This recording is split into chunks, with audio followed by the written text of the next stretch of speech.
السلام علیکم۔ حضرت ابو ہریرہ رضی اللہ عنہ سے روایت ہے، حضرت ابو ذر رضی اللہ عنہ فرماتے ہیں کہ ایک مرتبہ نبی کریم صلی اللہ علیہ وسلم کے ساتھ سردی کے موسم میں باہر تشریف لائے اور پتے درختوں سے گر رہے تھے۔ آپ صلی اللہ علیہ وسلم نے درخت کی ٹہنی ہاتھ میں لی اور اس کے پتے اور بھی گرنے لگے، تو آپ صلی اللہ علیہ وسلم نے فرمایا، اے ابو ذر، مسلمان بندہ جب اخلاص کے ساتھ نماز پڑھتا ہے تو اس کے گناہ ایسے ہی گرتے ہیں جیسے یہ پتے درخت سے گر رہے ہیں۔ سردی کے موسم میں درختوں کے پتے اتنی کثرت سے گرتے ہیں کہ بعض درختوں پر ایک بھی پتا نہیں رہتا۔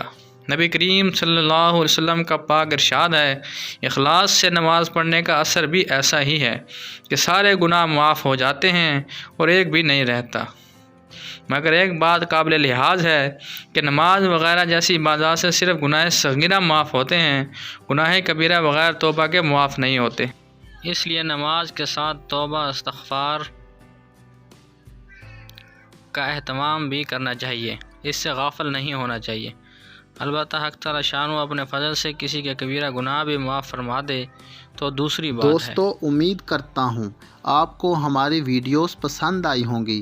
مزید اچھی ویڈیوز دیکھنے کے لیے ہمارے چینل کو سبسکرائب کر لیں اور ساتھ میں لگے ہوئے گھنٹی کے بٹن کو دبائیں تاکہ ہماری ایسی ویڈیوز آپ کو بآسانی مل سکیں۔